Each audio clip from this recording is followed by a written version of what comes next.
Damaikan hati, sejukkan jiwa. 107,7 FM Radio Suara Nabawi Pasuruan.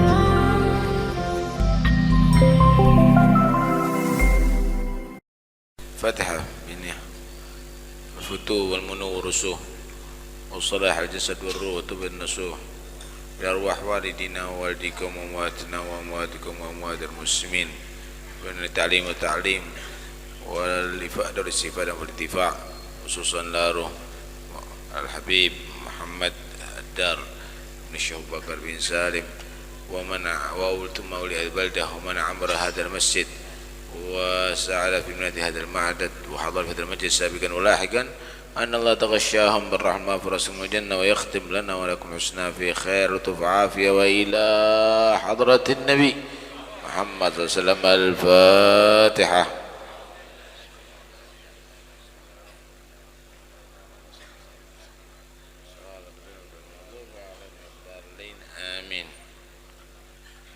Bismillah walhamdulillah wassalatu wassalamu ala rasulillah Sayyidina Maulana Muhammad bin Abdullah wa ala alihi wa sahbihi wa man walah wa la hawla wa la quwwata illa billah. Qala Rasulullah sallallahu alaihi wasallam thalathatun la yadkhuluna al-jannata abada. 3 orang ini tidak masuk surga selamanya. Na'udzubillah min dzalik. Jangan sampai terjadi salah satu daripada 3 golongan orang ini. 3 golongan ini tidak masuk surga selamanya. Pertama, ad-dayyus. Dayuth ini orang yang enggak punya rasa cemburu. Nanti akan diterangkan. Orang laki yang enggak punya rasa cemburu. Warrajulatu minan nisa, dan yang kelaki-lakian daripada wanita.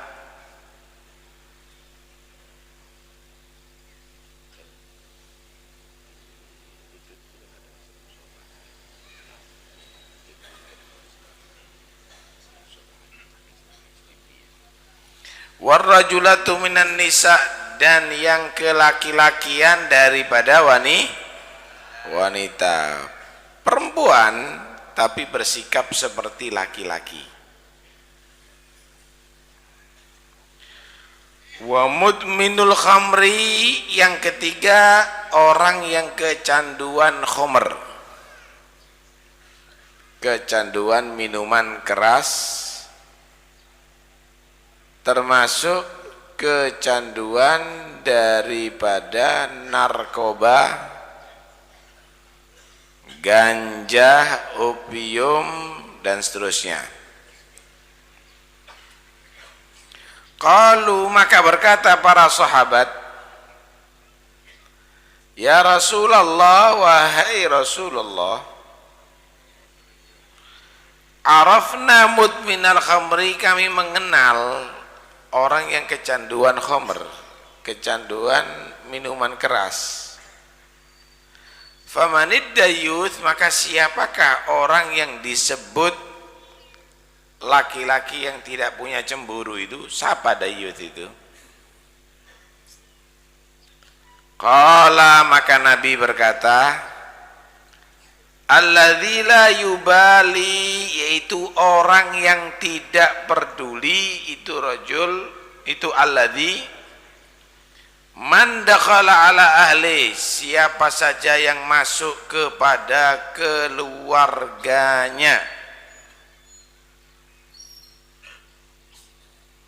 Bukan mahram, masuk rumah ketemu sama istrinya, temon-temonan dibiarkan, itu dayuth.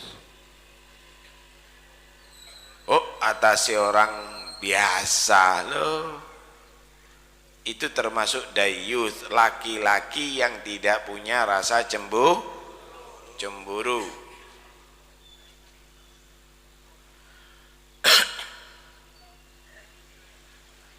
Warrajulatu minan nisa, dan yang kelaki-lakian daripada wanita,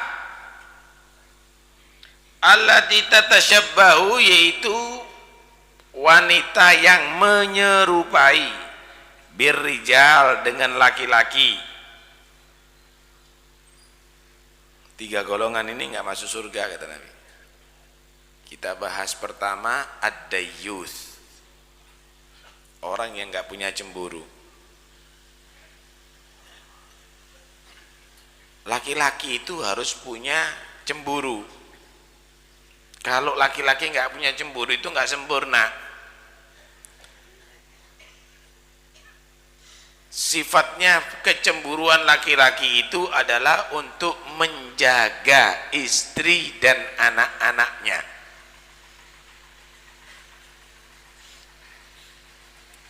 Karena itu perempuan kalau punya suami yang cemburu, berarti kamu punya suami yang sempurna. Kalau bebas ketemu dengan siapapun laki-laki yang di hadapannya, itu berarti laki-laki setengah maaf mucikari, setengah germo. Hati-hati.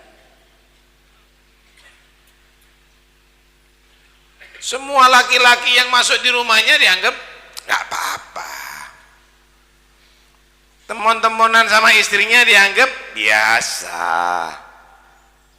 Nyusul anaknya, perempuan digonceng, yang penting jangan melampaui batas. Udah melampaui batas itu, Pak. Laki-laki yang demikian ini nggak masuk surga selamanya. Tidak masuk surga selamanya kan dia beriman, pasti dia itu disiksa di neraka dan nanti akan keluar dari neraka. Maksudnya kalau dia mati dalam keadaan beriman, masuk disiksanya itu lama sekali,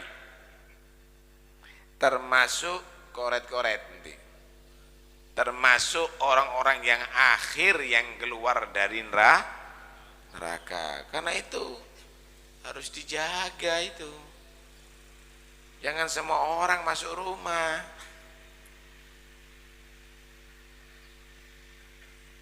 Sebaliknya kalau perempuan terlalu cemburu, itu berarti perempuan yang nggak sempurna. Boleh cemburu wajar, tapi jangan terlalu. Akhirnya telat sedikit seperti polisi. Dari mana? Sama siapa? Jangan-jangan mungkin terus begitu, suudon terus sama suami jadinya. Perempuan boleh menegur kalau salah suami. Mas, ada yang halal untuk dilihat, ada yang haram dilihat. Jangan sampai pecicilan dengan yang haram. Kalau mau mencicili, pecicilan yang halal gitu loh. Ya ditegur.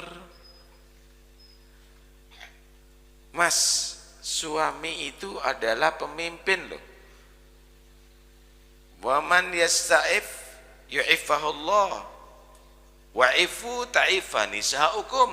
Kata Nabi, kamu jadi laki-laki yang menjauh daripada yang haram, maka istri-istri kamu juga akan menjaga dirinya dari yang haram.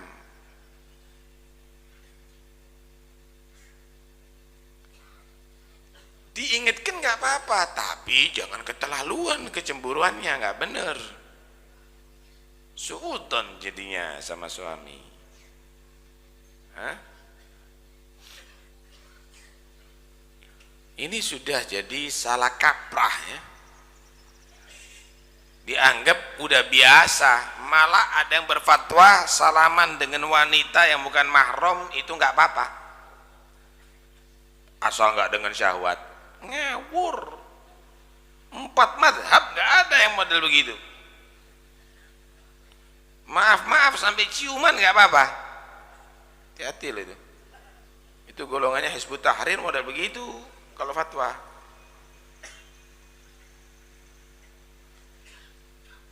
Itu nggak benar itu. Salaman dengan wanita hukumnya haram yang bukan mahramnya. Salaman sih bagus, tapi sama-sama laki, sama-sama perempuan boleh. Dalam hadis Rasulullah bersabda, "Ma min muslimaini yaltaqiyani fayatasafahani illa ghufira lahuma qabla an yatafarraqa." Tidak ada kemudian saling berjabatan tangan, maka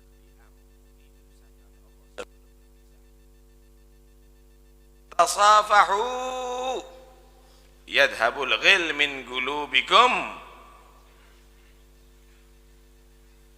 Berjabatan tanganlah kamu kalau ketemu, maka akan hilang rasa dendam kesumat dalam hati kamu. Orang Islam itu kalau setiap ketemu assalamualaikum, salaman, insya Allah yang pegel-pegel itu luntur semuanya, saudara. Hah? Luntur semuanya. Nggak bener. Kalau memang laki sama perempuan salaman, nah itu laki sama laki. Lihat Rasulullah sallallahu alaihi wasallam. Nabi sallallahu alaihi wasallam diriwayatkan oleh Imam Bukhari bahwa Siti Aisyah berkata, "Wallahi ma massat yaduhu yada imra'atin qad fil mubaya'ah wa ma bay'ahunna illa bigauli." Demi Allah, kata Siti Aisyah, sumpah Siti Aisyah sampean, belum pernah tangannya Nabi itu menyentuh tangan wanita yang bukan mahram. Belum pernah. Kalaupun mau baiat wanita, cukup dengan ucapan. Kono ustad ada di kampung, enggak apa-apa, ustad itu seperti bapak sama anak. Meteng kabeh murid. Wah, kalau kiai itu, kalau ustad enggak ada syahwatnya sama perempuan, sama murid-muridnya. Enggak apa-apa, kalau enggak punya syahwat kok punya anak dia. Nabi itu loh nggak pernah begitu tangannya. Hati-hati, coba percaya sama ulama model begitu. Itu sudah merasa dirinya suci, lebih suci daripada Nabi. Nggak bener, nggak betul. Hah?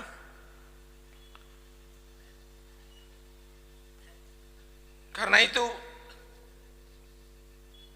jangan sampai kita terpancing dengan fatwa orang-orang yang demikian.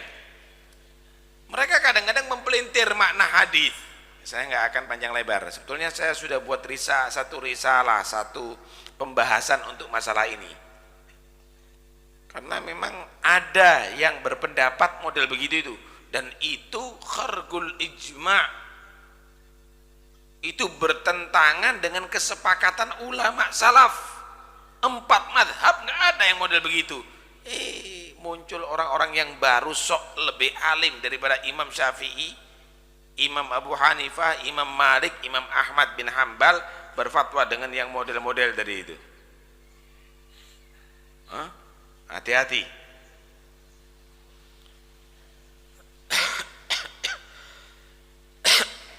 Ada satu hadis Rasulullah sallallahu alaihi wasallam. Hadis ini diriwayatkan oleh Ma'qil bin Yasar. Nabi sallallahu alaihi wasallam bersabda, "La an yut'ana fi ra'si ahadikum bi mikhyat min hadid khairun lahu min an yamassa imra'atan la tahillulah."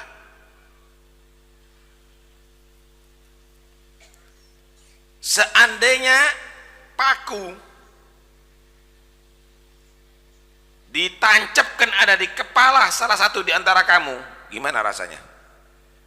Kepingin nyoba enggak kon? Ditancapkan paku ada di kepala di antara kamu, sakit. Itu masih lebih mendingan daripada seorang yang menempelkan tangannya dengan tangan wanita yang tidak halal baginya, berjabatan tangan dengan tangan wanita yang tidak halal baginya. Kenapa? Paku yang ditancapkan di kepala itu sakitnya di dunia, tapi ini menyebabkan orang itu masuk ke neraka Allah Subhanahu wa taala. Dalam hadis yang lain, Nabi sallallahu alaihi wasallam juga bersabda, "Man massa kaffa imra'atin laisa minha bisabil, budi'a ala kaffi jamrah yaumal qiyamah." Siapa orang yang tangannya menyentuh tangan perempuan yang tidak halal baginya, yang tidak ada jalan baginya untuk memegang, maksudnya bukan karena darurat lain, kalau memang karena dioperasi, karena diobati, bukan jalan yang benar, maka akan ditaruh bara api di tangannya nanti di hari kiamat. Nggak benar begitu, itu nggak benar. Karena itu jangan sampai kita ini menjadi dayuth. Istrinya diajak salaman dengan orang-orang nggak apa-apa, apalagi kalau kedatangan kedutaan, pejabat, sak bojone nemoni.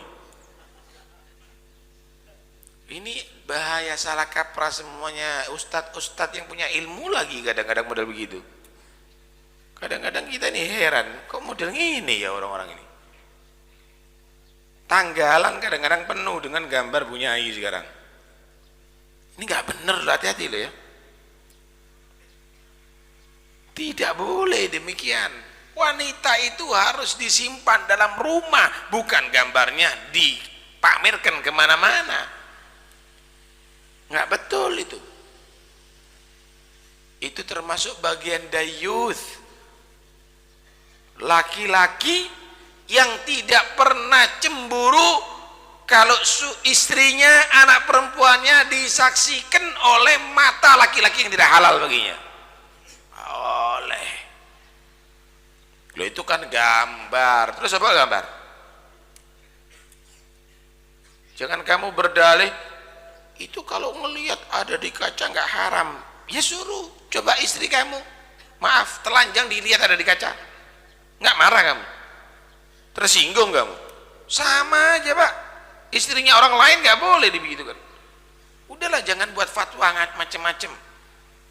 Ilmu itu membuat kamu takut sama Allah, bukan ilmu itu membuat kamu berani bermaksiat kepada Allah Subhanahu wa taala. Ilmu yang bisa menyebabkan kamu bermaksiat kepada Allah, itulah ilmu yang menyebabkan kamu masuk ke neraka Allah. Itu ilmu nggak manfaat namanya. Hati-hati, dayuth. Orang saiki masya Allah punya anak perempuan, disusul sepeda motor, dijemput dengan sepeda motor, bangganya setengah mati. Masya Allah, jadi ayu kamu, banyak yang seneng sama kamu. Kayak cobaan tok anakmu Bu. Jaga itu semuanya. Baik. Saya masih ingat dulu itu. Dulu itu orang dulu tadi itu jarang ada perkosaan, itu jarang. Dulu itu laki-laki itu hormat sama perempuan. Sekarang kurang ajar kabeh. Kenapa? Loh, karena memang pakaiannya nggak senonoh, pakaiannya ketat, kemudian dikasih kebebasan itu semuanya. Bu, Islam itu memerintahkan Anda semuanya menutup aurat itu karena menghormati Anda, wahai wanita. Zaman jahiliyah, wanita itu suruh paes muka laki-laki walaupun bukan istrinya. Islam melarang, jangan. Kalau sama suami nggak apa-apa, kalau sama orang lain nggak boleh. Wala tabarrajna tabarrujal jahiliyatil ula.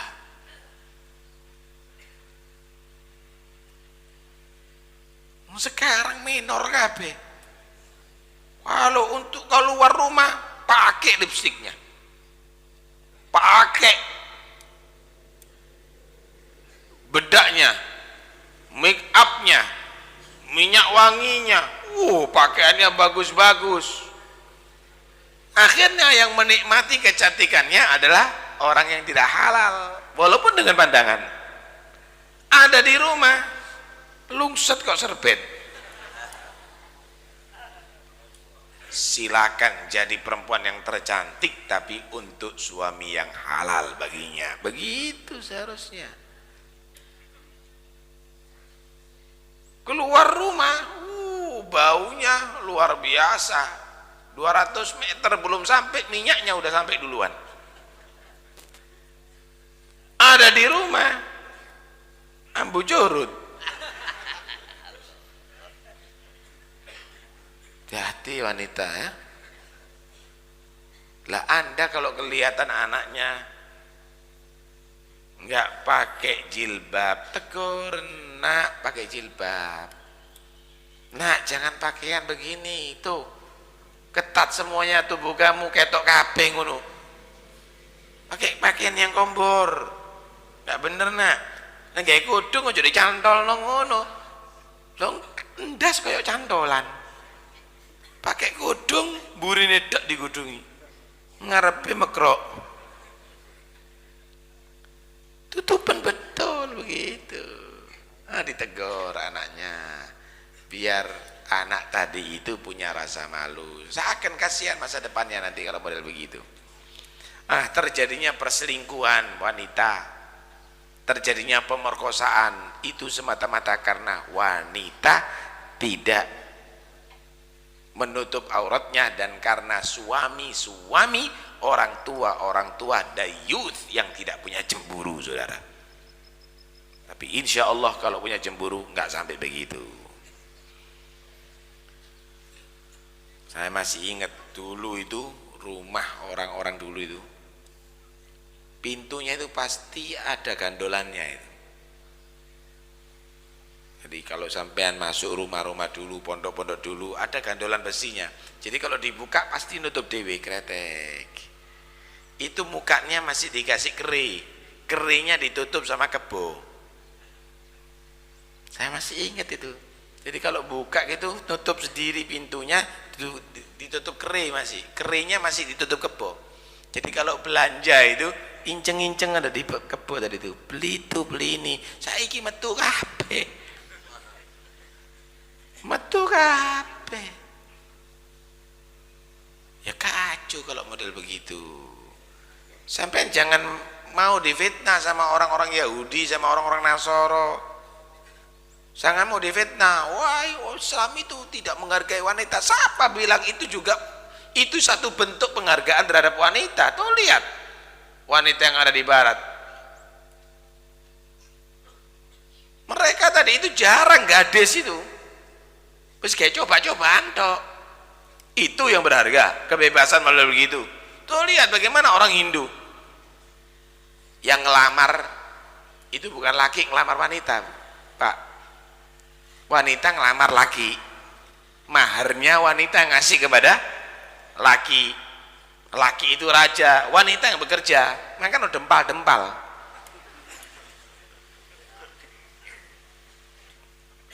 Islam tidak begitu. Kamu yang laki yang bekerja, biayai itu wanita. Itu kawal itu istri kamu kalau keluar, jangan dibiarkan sendiri. Loh, itu perhatian itu. Suruh tutup auratnya biar nggak gampang dilihat oleh laki-laki yang tidak halal baginya. Loh, karena itu kemuliaan. Difitnah sama orang-orang barat, difitnah sama orang-orang Yahudi, difitnah sama orang-orang Nasoro. Wah, bener itu, kon ndak bener. Kamu tidak menghargai wanita selayaknya. Karena itu jangan mau difitnah. Pertahankan ajaran Islam ini dengan menutup aurat bagi wanita, dan betul-betul wanita tadi itu dikawal supaya tidak menjadi kurban laki-laki yang bejat moralnya. Baik. Yang kedua,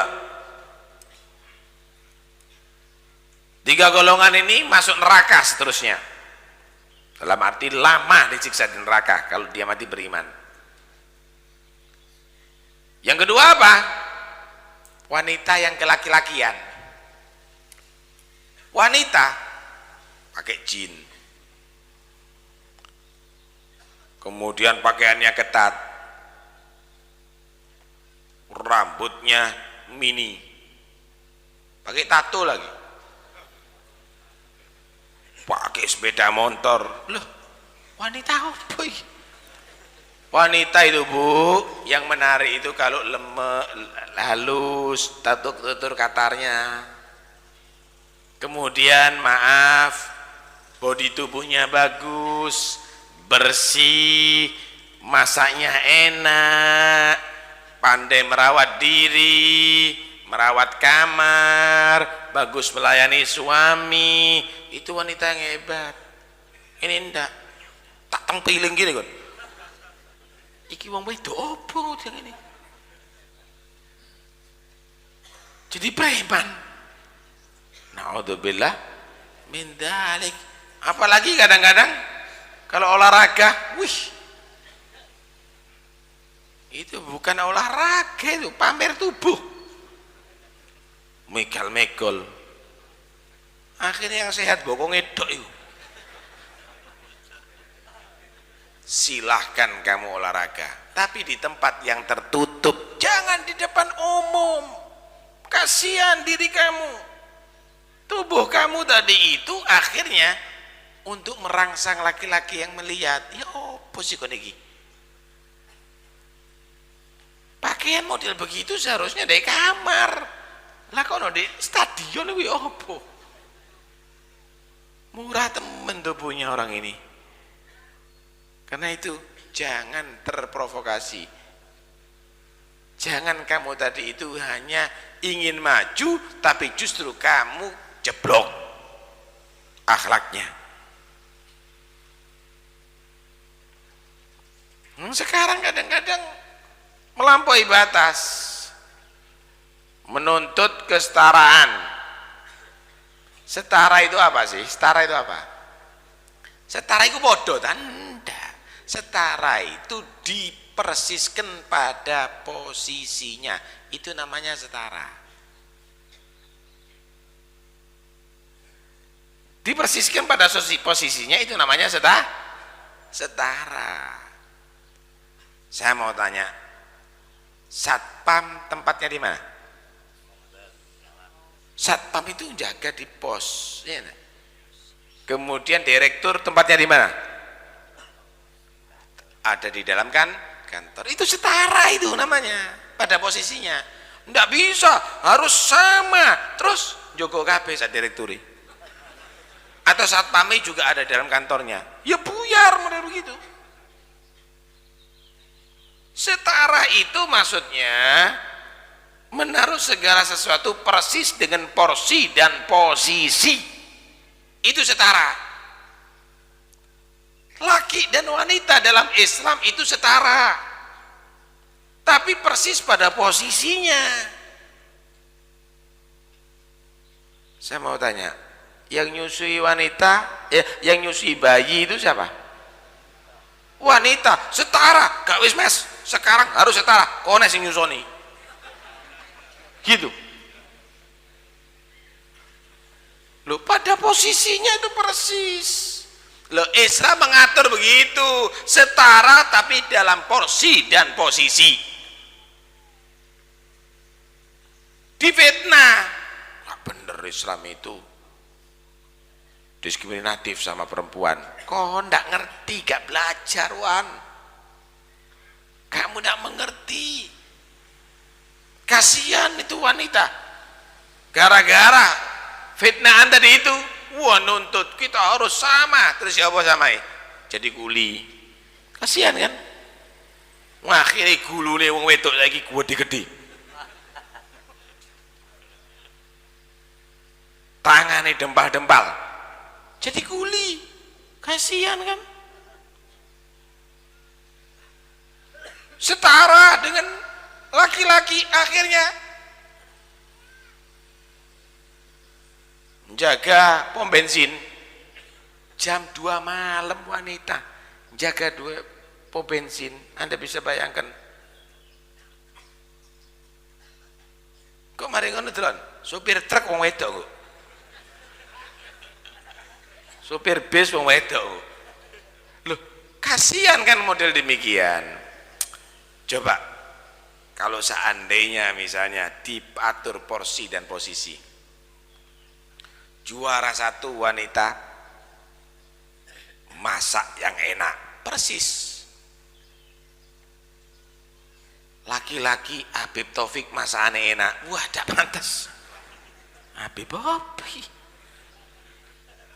walaupun enak temenan, kenapa bukan porsi dan posisi? Jahitannya halus, bagus wanita tadi itu, wah hebat, persis. Burdilannya baik, wanita begitu, persis. Pandai merangkai bunga, hebat. Pandai merias wajah, merias tubuh, bagus, persis pada porsinya wanita model begitu. Mendidik para wanita, anak-anak, hebat, sampai sukses. Anak umur 4 tahun, wis pinter moco, gara-gara guru itu, persis itu posisi wanita begitu. Dokter kandungan, hebat, wanita model begitu. Dokter kandungan wong lanang.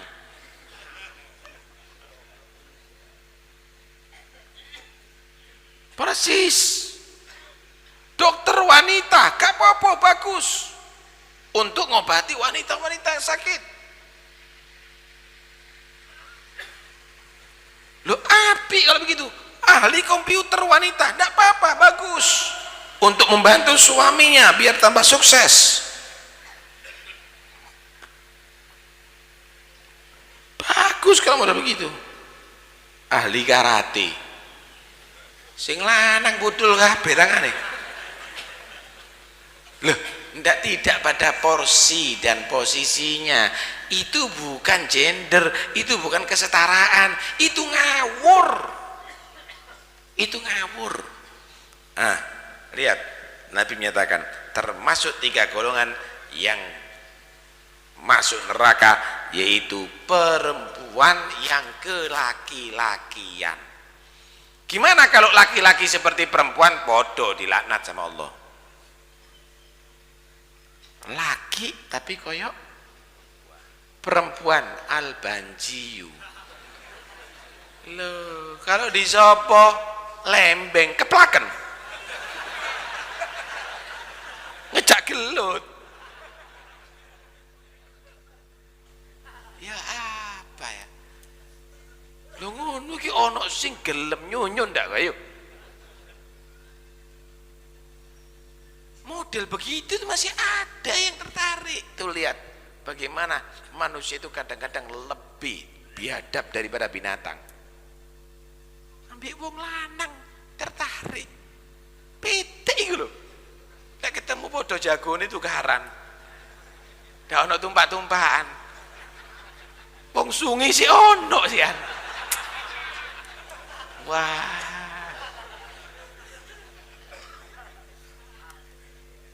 Gerangsang itu namanya.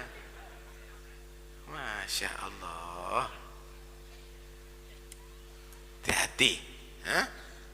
Ada apa kamu robah itu? Wong laki itu kodratnya sebagai laki itu sempurna, dia dikasih oleh Allah kekuatan lebih.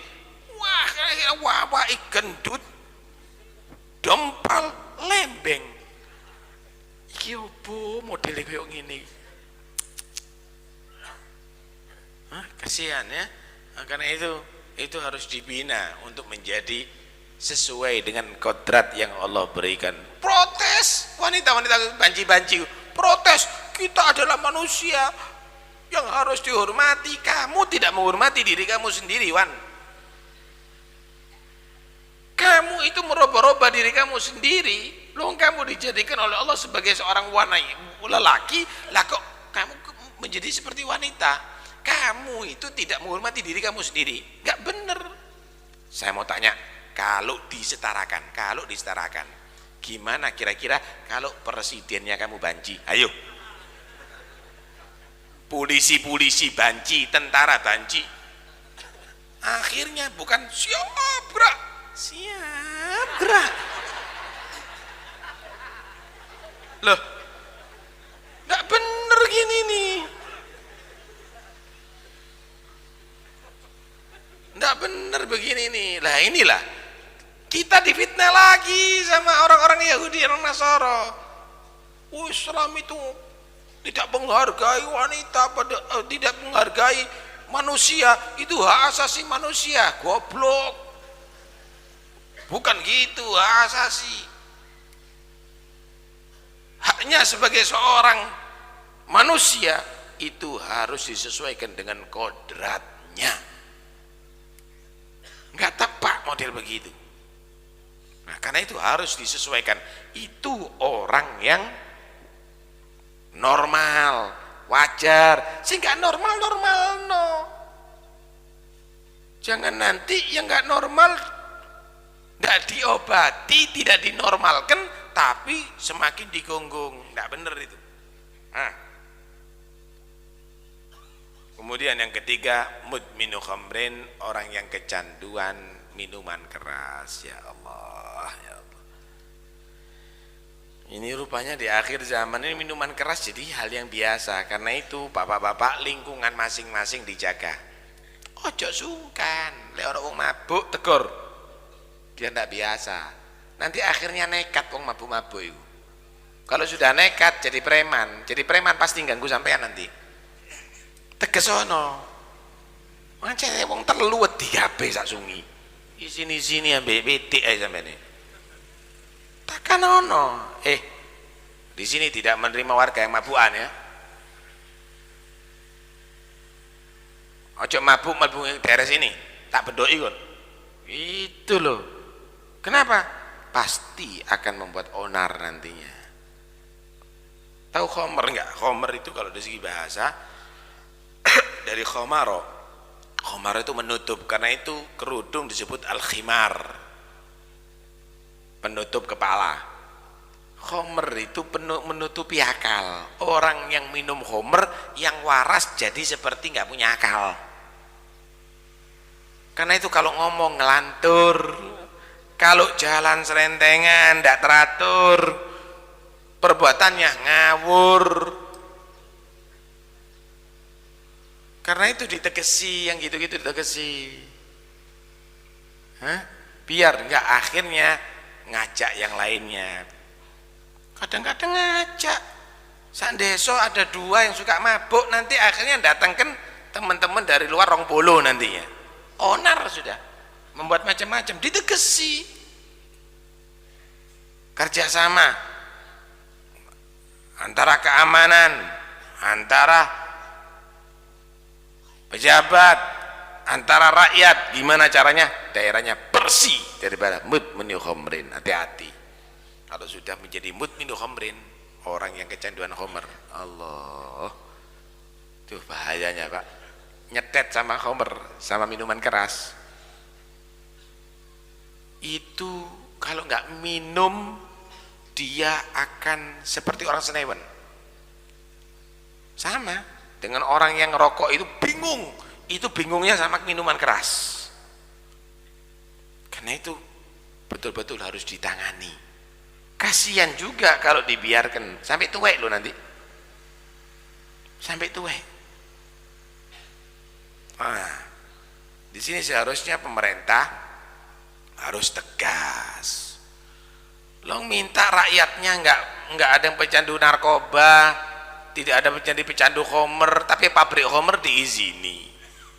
Ojo dibeda-beda no. Kalau 10% nggak apa-apa, yang dilarang itu di atas 10%. Leh, orang itu bisa minum 90% gara-gara 5% dulu. Nggak mungkin langsung 100%. Bertahap. Nggak mungkin orang itu ahli minum khomer kecuali karena nili idimi. Yang ringan-ringan ini jika tidak dilarang, sebentar lagi mereka menjadi pecandu khamr berat, pecandu minuman keras berat. Ya apa ya? Mikire kok kualik kabeh gitu. Sing pinter sampean dadi wong Islam nggih. Biar ndak digoroi, itu semua tipu muslihat orang Yahudi, orang Nasara. Bagi mereka mabuk itu tidak apa-apa. Islam yang melarang. Islam yang melarang minuman keras, saudara. Islam yang melarang minuman keras. Sing liyane ndak apa-apa. Karena itu di negara mereka bebas. Nah, negara kita umat Islam dia apa-apa. Gimana caranya minuman khamar boleh? Lah itulah al-gobloku ini kembali lagi menimpa kepada umat Islam. Sekali lagi, undang-undangnya tidak ada yang melarang minuman keras. Undang-undang di Indonesia tidak ada yang melarang perzinahan. DPR-mu yang partai-partai Islam itu nggak tahu lagi juga apa itu maksudnya itu. Kok tidak kau tahu dibahas itu. Karena itu mungkin dianggap tidak penting. Yang paling penting gimana caranya pembangunan. Yang paling penting gimana caranya pabrik. Kenapa? Kalau bahas itu udah untuk duit. Kalau bahas pembangunan untuk duit. Sing pinter jadi orang Islam. 3 hal ini penting. Pertama, jangan sampai menjadi laki-laki yang tidak punya cemburu.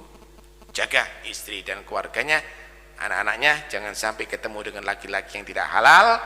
Yang kedua, wanita jangan menjadi seperti laki-laki. Sesuai dengan kodrat kamu, jadilah wanita yang idaman, yang bagus. Wanita boleh menjadi wanita karir yang terbaik, tapi sesuai dengan kodratnya sebagai wanita. Yang ketiga, hindari minuman keras. Anak-anaknya semuanya jangan sampai menjadi pecandu minum khamr, pecandu khamr. Semoga kita semuanya dengan orang yang selamat. Amin Allahumma amin.